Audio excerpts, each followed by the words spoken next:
Hello. Hello, hello, hello. You sound very excited. I am always excited. I get very excited. It's very true. Hold on. Let me change. I just realized that Zoom is using a different microphone and we're moving to that. Perfect. Okay, so Yes. we're recording it by video, but it's going to be broadcast only in audio. Okay. I do. You mean I didn't have to make myself pretty? No, I'm kidding. Okay, I just need to make sure I am pronouncing your name correctly. Another easy one. All right. So let's see. There's two ways. There's actually three ways, but whatever. The pronunciation is Tigrilla, but a lot of Americans say Tigrilla. It's fine. I'm good with it. Well, I'm Canadian, but How about native English speakers? We'll use that. okay, I'll do Tigrilla That's Gardenia. perfect. That's Okay, perfect. good, good. And what do you have a book? I don't have a book. I have an online community, though. What is the name of it? Naturally Conscious Community. Is that okay for the title Huh? Well, I don't know. You mean for the title for the episode? for this episode? Naturally. It's a good question. We could call it that. Yeah, Yeah. definitely. So, Chris, there you go. Naturally conscious community. Okay, good. You ready? I am. Is Okay. there anything I should know before we start? Do you have something to offer at the end? I can. Yes, I can. I Okay. can offer, yeah, let's play it by ear and we'll see, and I'll tell you which one it is. All right. Maybe a surprise. Yes, this is Raymond Aaron, the interviewer of the Respark Your Life podcast series. And I have with me today a fascinating lady. This is well, actually, why should I tell you it's fascinating? I want you to experience it.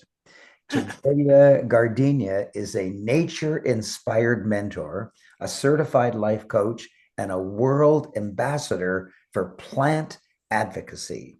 She empowers creative, nature inspired professionals to confidently live authentic, purpose driven lives in collaboration with the plant world, drawing from over 25 years of experience in the arts, technology, communication, and eco social innovation.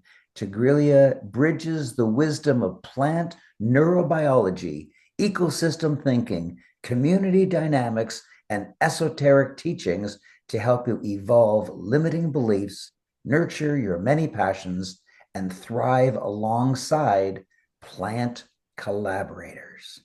Now, if you know exactly what that means, you're a couple steps ahead of me.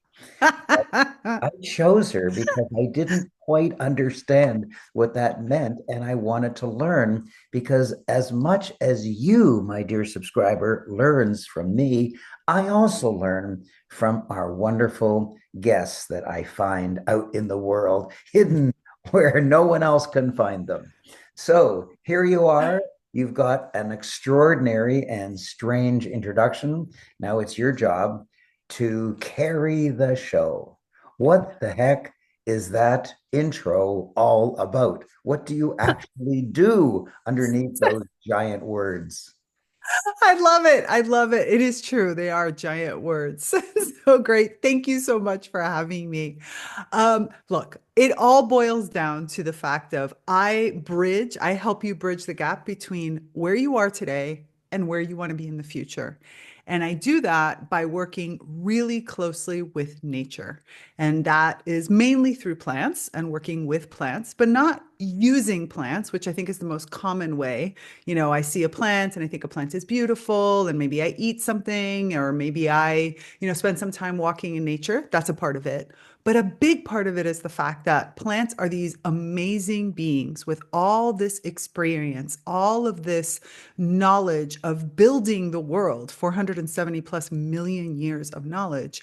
And we come from that, right? We evolve from that. So there's a whole series of things that we as human beings have conditioned ourselves to believe about ourselves that's actually not true. That when we shed off all these layers, we recognize that we are much more than that. So working closely with plants as collaborators, as mentors, as models, then we can get to a more authentic part of ourselves to remember that we are beings of nature, and that enhances the quality of our lives and the quality of everything we do because it becomes a flow. It becomes part of a natural progress, a natural process, rather than us feeling like we're always going against the grain. So ultimately, what I do is hold that space and help you interact and find that part of yourself that is your true nature, your true authentic self.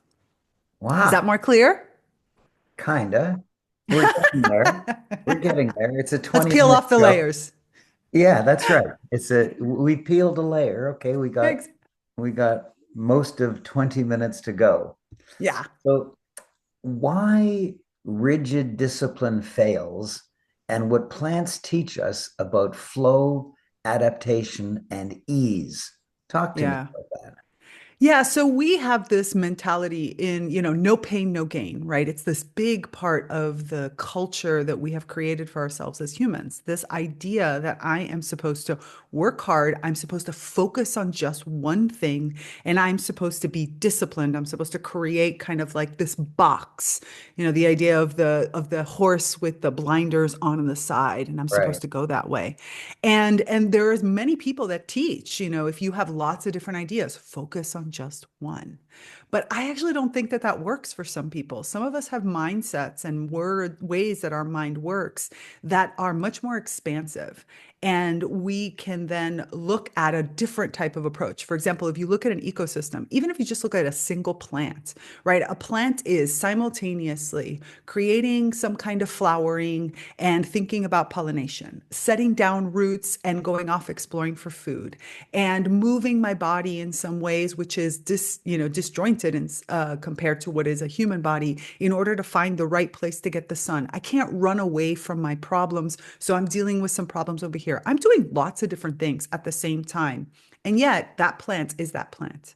So, the idea is that discipline, or the fact of do one thing and focus on that, is actually contrary to our true nature, to the way that we are. We have lots of ideas, and what we want to do is find the continuing thread through them, the deep pattern, as it's called in nature, or the element, the archetype, the way you express yourself that connects all these things. I use the example of a rope. If you think about a rope, or if you think about a tapestry, for example, it's made up of lots of individual strings of many different colors, and you weave them together to create one design.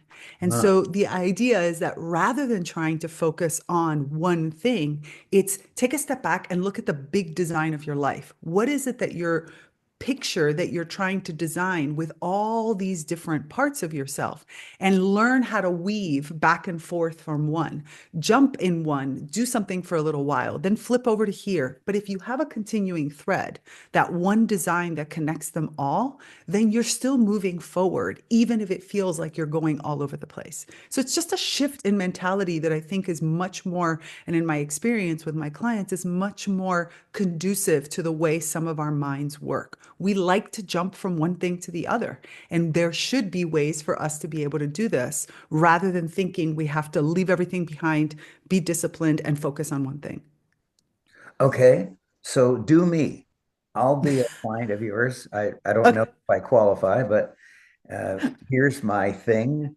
The Okay. major focus of my life, so like a big thread in my tapestry, is Hmm. being a teacher, a professional speaker, traveling around the world on big stages and talking and holding workshops. I love teaching. It's the reason I'm here this lifetime. I I heard a love it. I heard a wonderful line from my dear friend Les Brown. He said, "A job is what you're paid for, and a calling is what you're made for." I And love I'm that. made for teaching. And And then, I think, and this is a great example. Sorry, I totally interrupt because you say I get excited. I do get excited. This is a great example of somebody who has found that connecting thread, which means I don't know particularly for you, but we'll get into it. But like you could have at one point of your life be teaching painting and another teach technology and another one entrepreneurship and another time teaching tiny little kids how to read, or teaching your family member something. The point is you have identified that the continuing thread, the thing that connects everything together is I'm moving forward my mission if I'm teaching. It doesn't matter what you're teaching. It's the important part is that you're sharing that because in that teaching, you are expressing the thing you do best. okay, so I got that layer. Yeah, exactly. That Now, was perfect. the other Perfect. parts of my life are having a loving marriage and my daughters and stepdaughters and my health and exercise. And this year, I'm learning the piano for the first time in my adult life. And I've just auditioned to be in a play, and I got a part in the local theater house. So I'm doing some fun new things, and I've got some other things that aren't new that I'm excited about. So that's my tapestry. My life is good. I'm 80 years old. I'm youthful at heart. People always underguess my age by 5 to 15 years. So, what would you do for me? How would you improve my tapestry or clarify it or what? Well, I think it goes to the idea of what is it, for example, for you? Are there things that you feel like are falling outside of your tapestry or that you haven't figured out how to weave in?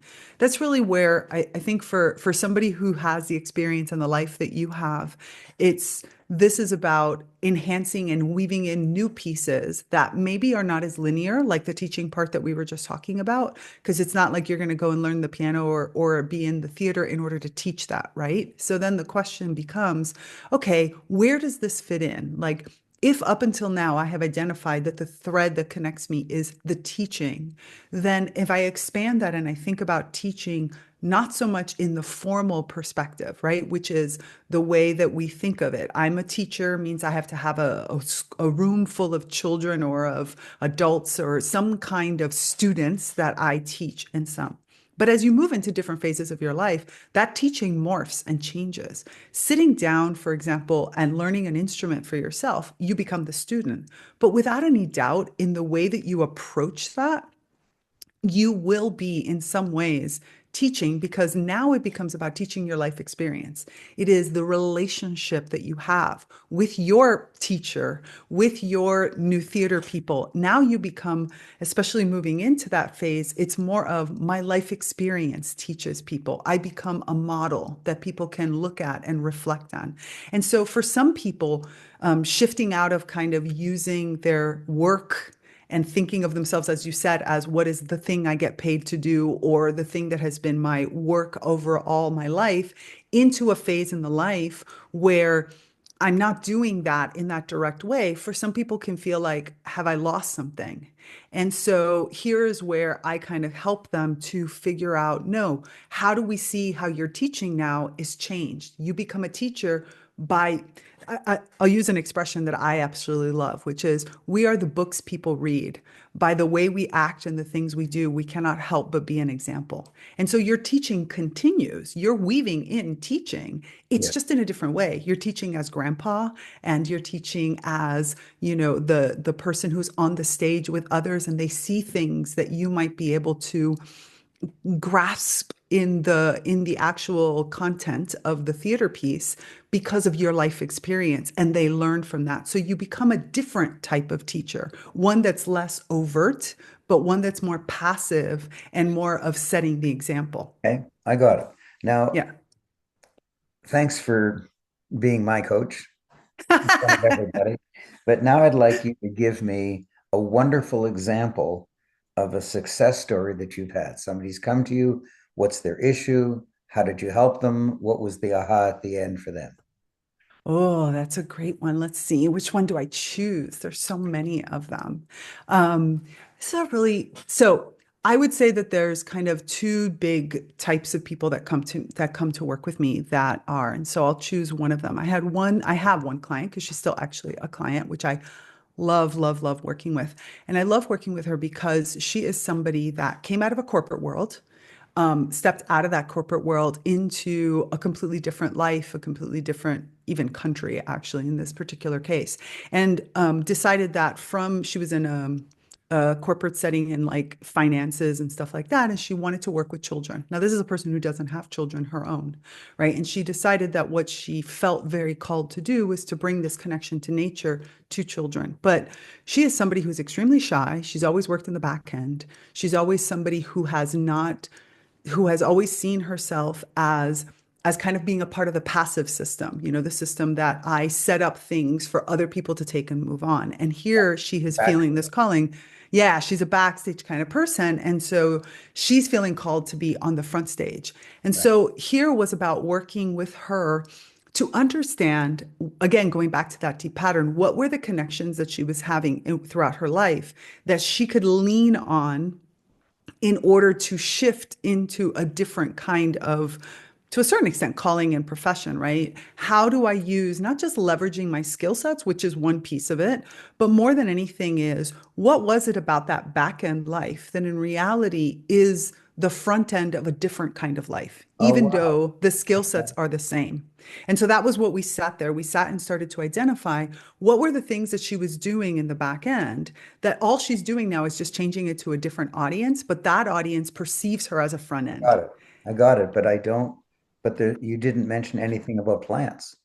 Well, because it's not always, in this case, her part of the plants was her deep relationship with plants for the content she was creating, because she wrote a children's book for children to learn how to connect with plants. So Oh, it was the relationship with plants that she was having that helped her create the content for the plants that she was working with forward. So we looked at her life as an ecosystem, and that's a big part of how I work is what is your ecosystem? Where is the part of it that's an ecotone, which is the more, how do I say, innovative space, the space where more transformations, where you're interacting with other ecosystems in order to have that transformative space, where instead are the areas where you need maturity and stability, and that's what holds you down. So we do look at that on okay. the I process. got it. I got it. Yeah.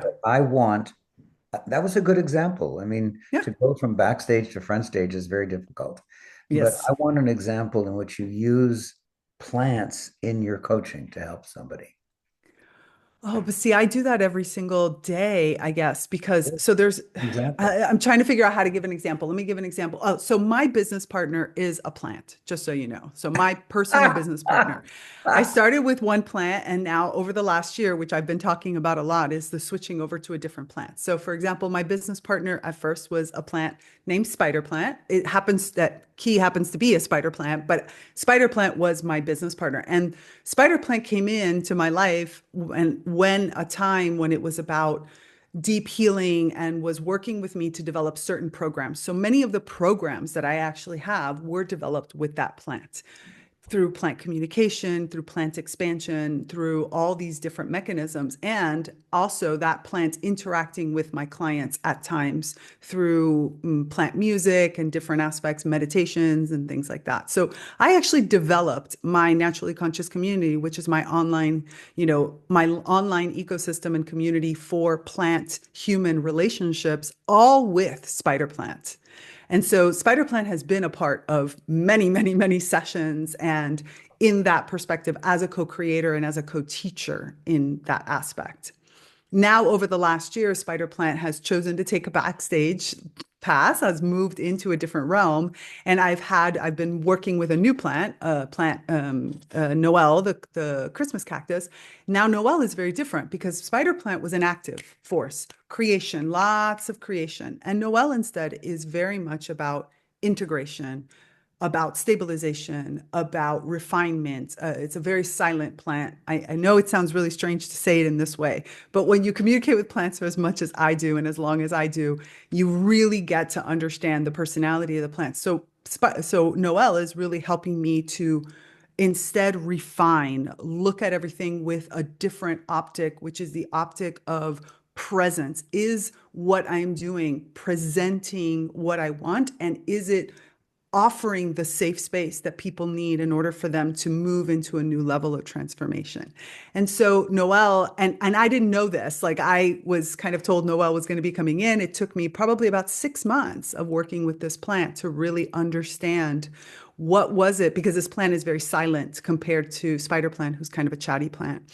And so to really see what's changing in myself to what's changing based on this relationship. So I introduce all of this into all of my sessions, of course. Sometimes the plants speak directly in the sense that there is a relationship there. A lot of times it's also, like I said, mentorship and modeling. I'm using kind of a biomimicry approach, which is the idea of plants as models, plants as mentors, and plants as measure. What would a plant do? What would a plant not do? How would a plant create that ecosystem? How would a plant work on that relationship? So sometimes the conversation with my client might be, okay, if you see yourself as a keystone species or a pioneer species, which is something I'm talking about a lot right now.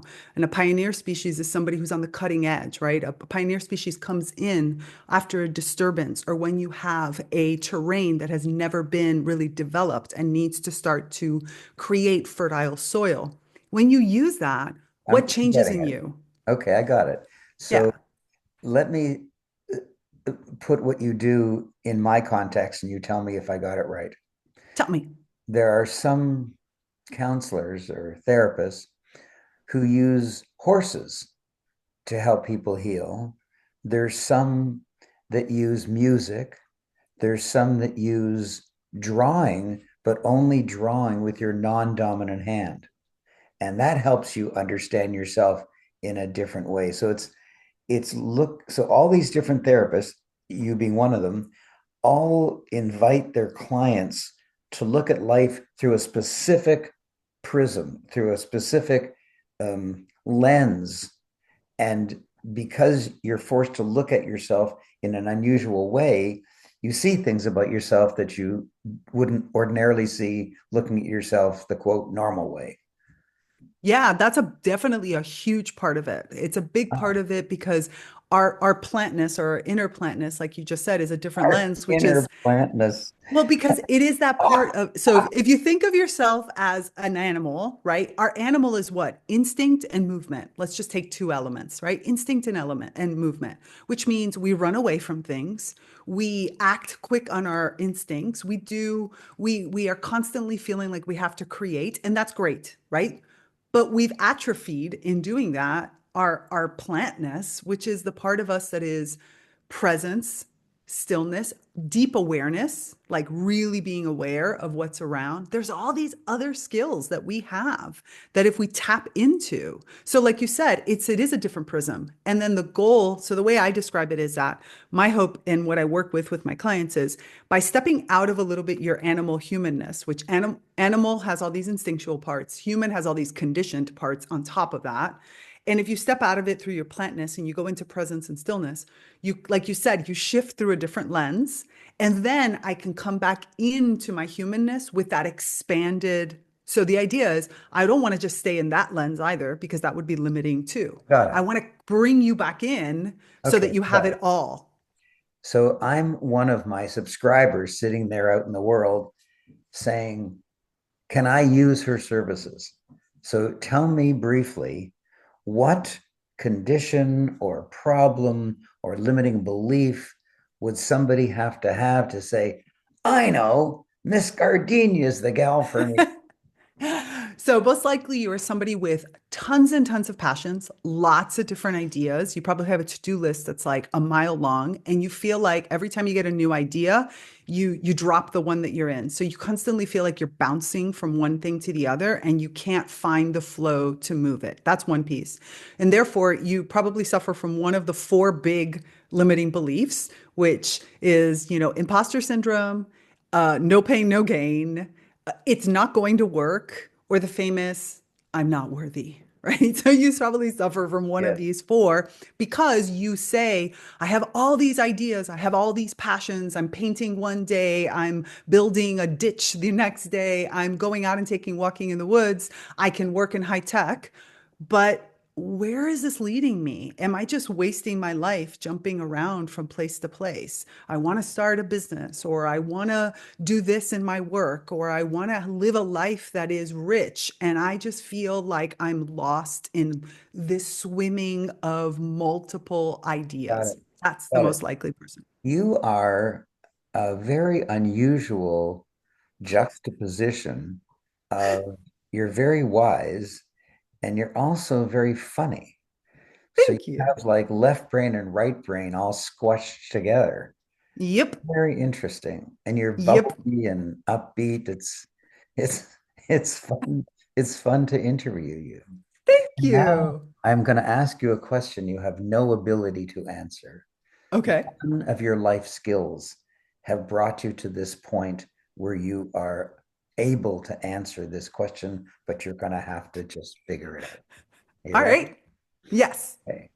Would you rather be a birthday cake or a fortune cookie? Birthday cake, Tell for me sure. for sure Birthday cake. why. Birthday cake. Birthday cake because a birthday cake is filled with different possibilities. When you have a fortune cookie, to a certain extent, it's almost as if the fortune cookie gives you a direction, where the birthday cake gives you possibilities. You blow out a wish, which means you have your part. Then you eat it and you have a whole different kind of experience. There's all the different layers of it and different ingredients maybe, that are put into it. So it's multifaceted and it gives you just more possibilities. So definitely birthday cake. I want to tell you that I don't ask it all the time, but if I move to, I ask that question at the end. And it doesn't matter which one they pick. What's interesting is why they pick it. Right. And I've never heard that answer that a fortune cookie gives you one direction, but a birthday cake opens you up to the whole next year can be anything you wish. Exactly. Wow. Exactly. Wow. What an Yep. interesting answer. Okay. So this has been just a joy, and it didn't turn out in any way how I thought, except for the fact that it was fascinating and very enjoyable. Tell me, do you have something interesting to offer my subscribers? I do. I do. I have a really fascinating quiz that's called What's Your Spirit Wild Plant? Oh, So, yeah, so it's a quiz for you to find the idea that we have these spirit animals. I think a lot of people can connect to, but the idea that we also have a wild side of us, which are these wild plants, also known as weeds. People call them weeds. I call them wild plants. And yeah. so your spirit wild plant is kind of that part of you that's still wild. And so there's this wonderful quiz that I have on my website, and I'll give you the link for you to put in the show notes. And so or you can just go to my website, tigrillagardenia.com, and from there you'll see it. And this quiz helps you identify one spirit wild plant that you're most connected right now and give you a series of exercises for you to start to connect deeper, to communicate with, to draw with, to start exploring those different lenses with that spirit I wild plant. I can find my plant brother, my Yes, plant exactly. soul Exactly. at your website, Yeah. Tigrilla Gardenia. So it's Tigrilla,